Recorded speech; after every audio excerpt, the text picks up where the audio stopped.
जरा सोचिए कि उम्र के एक पड़ाव के बाद आपका वो सबसे पसंदीदा जो तीखा और मसालेदार खाना है ना, हम्म। वो आपको कोई ऊर्जा नहीं दे रहा है, बल्कि वो आपकी बची खुची जीवन शक्ति, जिसे हम प्राण ऊर्जा कहते हैं, उसे अंदर ही अंदर जला रहा है। अरे बाप रे, ये तो काफी डरावना है ना? आज के इस डीप डाइव में हम जो खजाना खंगालने वाले हैं, वो एक बहुत ही कड़वा लेकिन दिलचस्प सच सामने रखता है। बिल्कुल। मतलब बढ़ती उम्र में सिर्फ स्वाद के लिए खाना ये कोई बुरी आदत नहीं है, बल्कि ये सचमुच अपनी ही चिता के लिए लकड़ियां इकट्ठा करने जैसा है। ये सुनने में बहुत ही कठोर लग सकता है। हाँ, कठोर तो है।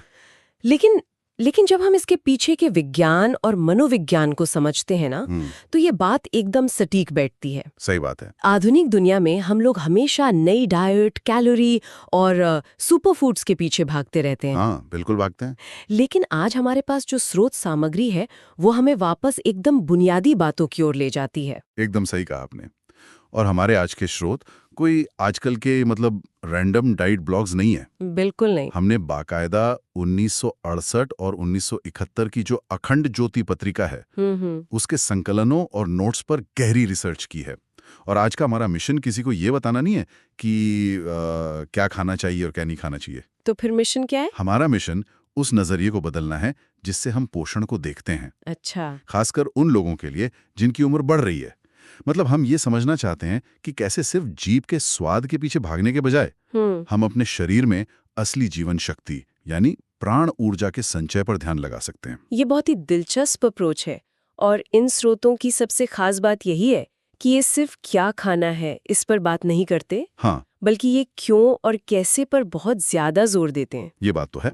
अत्यधिक सूचनाओं के इस शोर शराबे वाले युग में, जहां हर दिन एक नई रिसर्च सामने आ जाती है। बिल्कुल, रोज कुछ नया आ जाता है। हाँ, तो ये पुराना ज्ञान हमें हमारे शरीर के असली मैकेनिज्म को समझने का, शरीर असल में कैसे काम करता है, हाँ, उसे समझने का एक नया चश्मा देता है। ठीक है, चलिए इसे थोड़ा विस्तार से समझते हैं।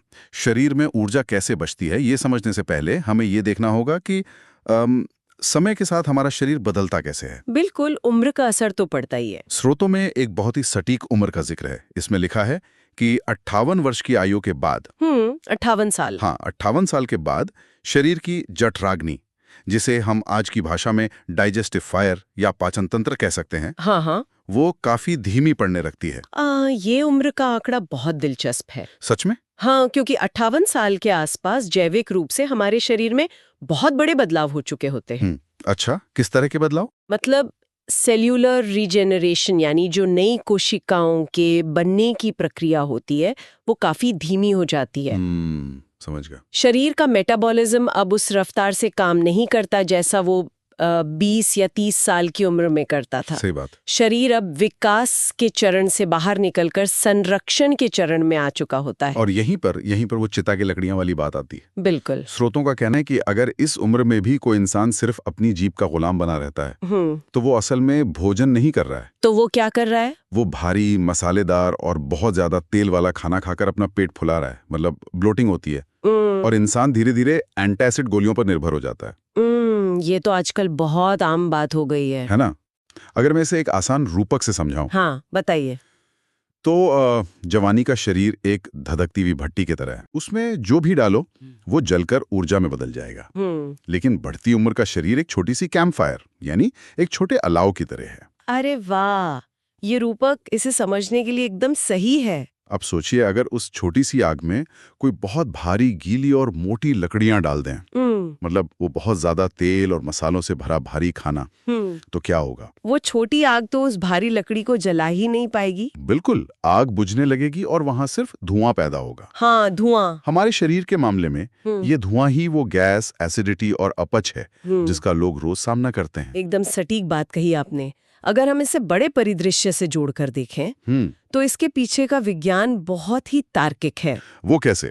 जब हम उस छोटे अलाव में भारी लकड़ी डालते हैं, तो शरीर को उस गरिष्ठ और भारी खाने को पचाने के लिए अपनी बची हुई ऊर्जा लगानी पड़ती है। ओहो, ऊर्जा मिल नहीं रही है, ऊर्जा खर्च हो रही है। एकदम सही। भोजन से ऊर्जा मिलने के बजाय शरीर की अपनी ऊर्जा उसे पचाने में ही खर्च हो रही है। इसलिए जब स्रोत कहते हैं कि स्वाद से हटकर ऊर्जा को बचाने की तरफ ध्यान दें, तो ये कोई सन्यासी बनने की बात नहीं है। बिल्कुल नहीं। ये तो अपनी बायोलॉजी को, अपने शरीर के सिस्टम को हैक करने का मतलब एक बहुत ही वैज्ञानिक तरीका है। यहाँ बात सच में बहुत दिलचस्प हो जाती है, क्योंकि जब शरीर का ये सिस्टम ही धीमा हो गया है तो इसका मतलब है कि हमारे खाने का तरीका और मकसद दोनों बदलने चाहिए। बिल्कुल बदलने चाहिए। श्रोतों में एक बहुत ही मशहूर पंक्ति का जिक्र है, जैसा अन्न वैसा मन। ये तो हमने बहुत बार सुना है। हाँ, इसमें कहा गया है कि कम मात्रा में लिया गया सादा आहार ही लंबी उम्र का असली राज है। और जो इंसान अपनी जीभ पर, अपने स्वाद पर जीत हासिल कर लेता है, वो धीरे धीरे सारी बीमारियों को हरा सकता है। क्या बात है। यहाँ तक कि इसमें भोजन को एक यज्ञ कहा गया है। खाने को पूरी एकाग्रता से आभार जताते हुए और चबा चबा कर खाने चाहिए। यहाँ जो बात सबसे अधिक रोचक है वो यह है कि यज्ञ शब्द का इस्तेमाल बहुत ही गहरा अर्थ रखता है। अच्छा। यज्ञ एक ऐसी प्रक्रिया है जिसमें हम अग्नि में कुछ पवित्र चीजें डालते हैं, है ना, ताकि वातावरण शुद्ध हो सके। हाँ, बिल्कुल। शरीर के संदर्भ में वह अग्नि हमारी जठराग्नि है। लेकिन मैं यहाँ थोड़ा असहमत होना चाहूंगा, या कहूँ कि एक सवाल उठाना चाहूंगा। हाँ, पूछे। आज की दुनिया बहुत ही प्रैक्टिकल है। मतलब हम खाने को कैलोरीज, प्रोटीन और मैक्रोज में नापते हैं। बिल्कुल नापते हैं। स्रोत इसे यज्ञ कह रहे हैं, जो बहुत ही आध्यात्मिक लगता है। क्या सच में सिर्फ एकाग्रता से खाने, चबाने और कृतज्ञता महसूस करने से उस प्रोटीन या कार्बोहाइड्रेट का हमारे शरीर पर असर बदल जाता है? ये एक बहुत ही वाजिब सवाल है और इसका जवाब हमारे नर्वस सिस्टम यानी स्नायु तंत्र में छिपा है। अच्छा, नर्वस सिस्टम से इसका क्या लेना देना है? बहुत बड़ा लेना देना है। जब कोई इंसान तनाव में, गुस्से में या बस ऐसे ही टीवी देखते हुए बिना ध्यान दिए खाना खाता है ना, हाँ, तो उसका शरीर फाइट और फ्लाइट मोड में होता है। ऐसे में शरीर का सारा खून और ऊर्जा मांसपेशियों की तरफ भागती है, ना कि पेट की तरफ। मतलब पाचन के लिए कुछ बचता ही नहीं। एकदम सही। लेकिन जब हम पूरी एकाग्रता से, शांत होकर और आभार के साथ खाते हैं, जिसे स्रोत यज्ञ कह रहे हैं, बिल्कुल, तब हम अपने शरीर के पैरासिम्पैथेटिक नर्वस सिस्टम को एक्टिवेट करते हैं। अच्छा। इसे विज्ञान में रेस्ट एंड डाइजेस्ट मोड भी कहते हैं। अरे वाह, तो मतलब वो जो आध्यात्मिक विचार है वो असल में हमारे बायोलॉजी का एक स्विच ऑन कर रहा है। बिल्कुल। जब शरीर शांत होता है तो पेट में सही पाचक रस बनते हैं। खाना सिर्फ पेट में नहीं जाता, बल्कि उसके पोषक तत्व बहुत अच्छी तरह से खून में अवशोषित होते हैं। सही बात है। यज्ञ की तरह खाने का मतलब है अपने पाचन तंत्र को वो सही माहौल देना, ताकि खाना सच में प्राण ऊर्जा में बदल सके, ना कि सिर्फ पेट में सड़कर गैस पैदा करे। एकदम सही। और जीभ पर कंट्रोल करना बीमारियों को हराने का पहला कदम इसलिए है क्योंकि ये उन गलत फैसलों की पूरी चेन को, उस कैस्केड को तोड़ देता है जहां हम सिर्फ स्वाद के लिए शरीर में कचरा डालते रहते हैं। ये बात तो समझ में आ गई कि कैसे खाना है। हाँ। लेकिन सवाल ये है कि वो कौन सा फ्यूल या ईंधन है जो इस सिस्टम को थकाए बिना सबसे ज्यादा ऊर्जा दे सकता है?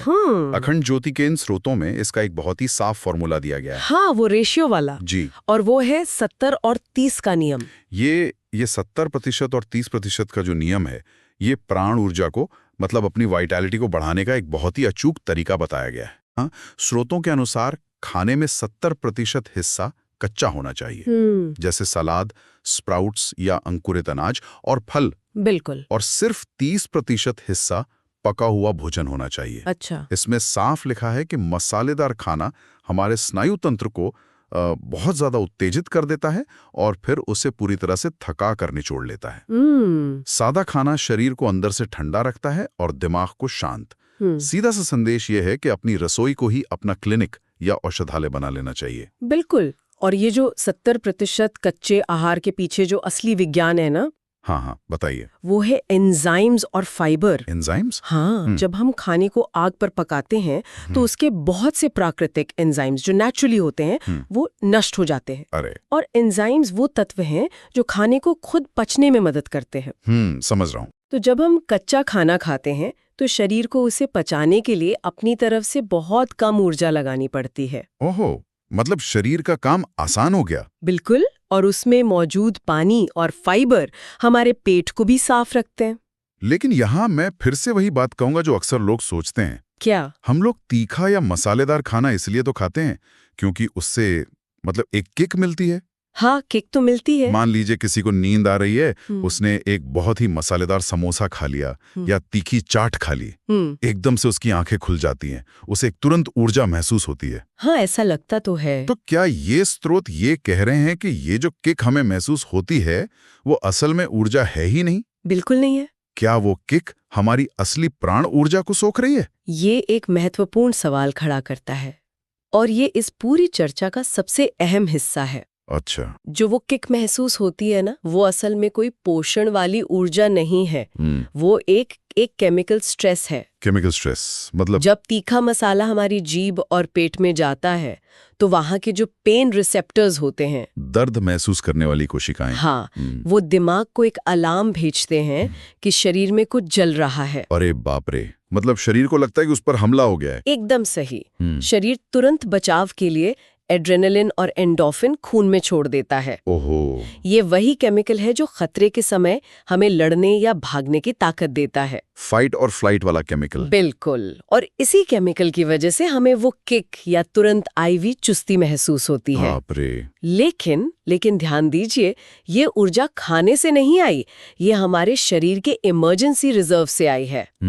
और जैसे ही वो केमिकल का असर खत्म होता है, नर्वस सिस्टम पूरी तरह से क्रैश कर जाता है और एक भयंकर थकावट घेर लेती है। अरे, और इसीलिए मसालेदार खाने के बाद अक्सर बहुत तेज नींद और सुस्ती आती है। एकदम सही।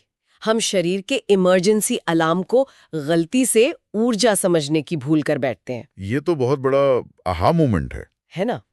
और जब स्रोत कहते हैं कि अपनी रसोई को दवा खाना बनाइए, तो उनका मतलब है कि ऐसा खाना चुनिए जो आपको स्थिर, शांत और लगातार चलने वाली ऊर्जा दे, न कि बार बार एड्रेनलिन का झूठा अलार्म बजाने वाली क्षणिक उत्तेजना। मतलब हम असल में मसाले के नाम पर अपने ही शरीर को हर रोज एक नकली खतरे में डाल रहे हैं। बिल्कुल डाल रहे हैं। अब अगर रसोई एक औषधालय है जहां सब कुछ नाप तौल कर और सिर्फ फायदे के लिए इस्तेमाल होता है, तो हम अपने पेट को कूड़ेदान कैसे मान सकते हैं? एकदम सही बात है। स्रोतों का अगला पॉइंट इसी डस्टबिन मानसिकता पर एक बहुत तगड़ी चोट करता है। ये बात हमारे खाने के मनोविज्ञान की सबसे गहरी सच्चाई को सामने लाती है। हाँ, स्रोतों में साफ चेतावनी दी गई है कि पेट कोई डस्टबिन या कूड़ेदान नहीं है जहां बची हुई चीजें फेंकी जाएं। बिल्कुल नहीं। उतना ही खाइए जितने से शरीर का काम ठीक से चले, उतना नहीं जिससे आलस और सुस्ती बढ़े। इसमें एक बहुत ही कड़ा नियम बताया गया है जो सुनने में शायद मुश्किल लगे, लेकिन बहुत असरदार है। वो क्या है? नियम यह है कि भले ही सामने रखा खाना कितना भी स्वादिष्ट क्यों न हो, जब आपको दूसरी बार परोसा जाए, यानी सेकंड हेल्पिंग, तो उसे साफ मना कर देना चाहिए।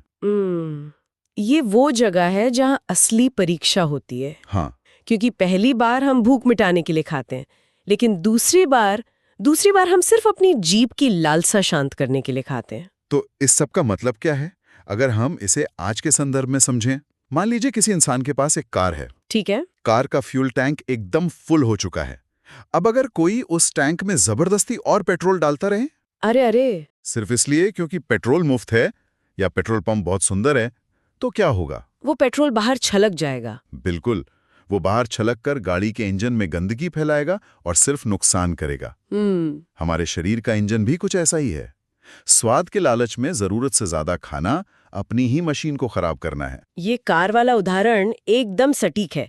जब हम पेट को कूड़ेदान बना लेते हैं तो हम ये भूल जाते हैं कि शरीर को उस फालतू खाने को कहीं ना कहीं स्टोर तो करना ही पड़ेगा। सही बात है। चाहे वो फैट के रूप में हो, कोलेस्ट्रॉल के रूप में हो या फिर टॉक्सिन्स के रूप में। ओहो। स्वाद की इस गुलामी को छोड़ना कोई सजा नहीं है, बल्कि अपने शरीर को इस फालतू के बोझ से आजाद करना है। और इस आजादी को पाने के लिए स्रोत हमें एक बहुत ही शक्तिशाली मूल मंत्र देते हैं। वो क्या है? स्वाद छोड़िए, शक्ति चुनिए। अरे वाह! और इसे कैसे लागू करना है, इसके लिए एक और बहुत अच्छी लाइन है, बहाने नहीं, सिस्टम बनाओ।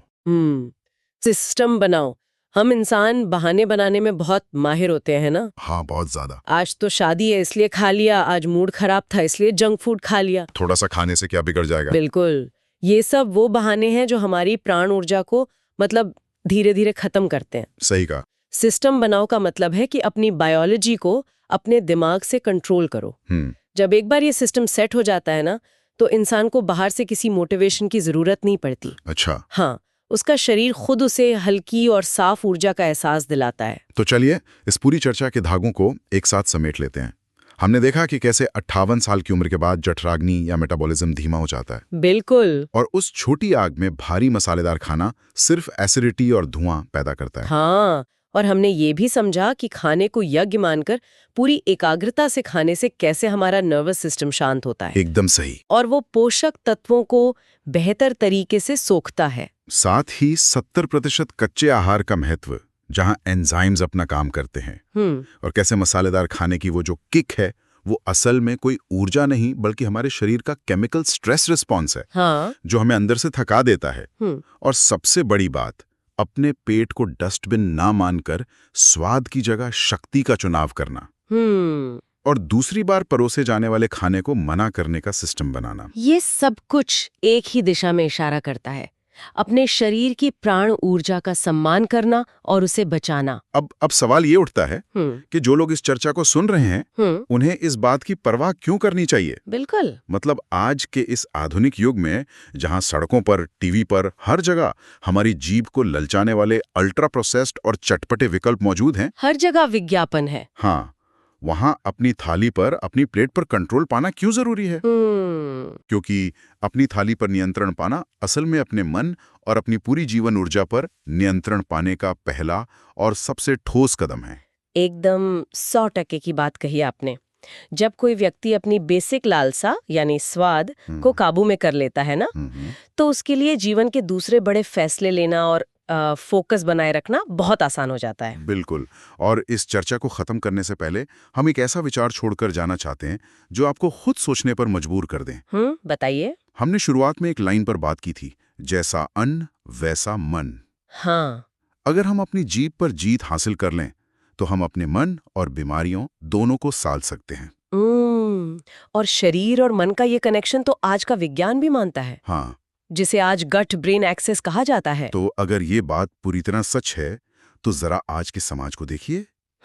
आज जहां लोग हद से ज्यादा प्रोसेस्ड फूड, पैकेट बंद खाना और बहुत तेज मसालेदार केमिकल से भरा उत्तेजक खाना दिन रात खा रहे हैं। बिल्कुल खा रहे हैं। तो ये हमारे समाज के सामूहिक मानसिक स्वास्थ्य के बारे में क्या कहता है? ये वाकई एक ऐसा सवाल है जो हमें हमारी आज की जीवन शैली पर पूरी तरह से सवाल उठाने को मजबूर करता है। क्या आज हम जो हर तरफ एंजाइटी, बिना वजह का तनाव और लोगों में बहुत जल्दी गुस्सा आने की समस्या देख रहे हैं, क्या वो सिर्फ काम के प्रेशर या आधुनिक जीवन का परिणाम है? या फिर क्या ये तनाव सीधे तौर पर हमारी तीखी, मसालेदार और सिर्फ स्वाद के पीछे भागने वाली थालियों का ही नतीजा है? सोचने वाली बात है। क्या हम अपनी जीभ के लालच में अपने ही दिमाग को हर रोज एक केमिकल स्ट्रेस और नकली अलार्म के भंवर में धकेल रहे हैं? ये तो सच में बहुत गहरा सवाल है। ये एक ऐसा सवाल है जिसका जवाब किसी किताब में नहीं, बल्कि हमें अपनी ही रसोई और अपनी ही आदतों में खोजना होगा।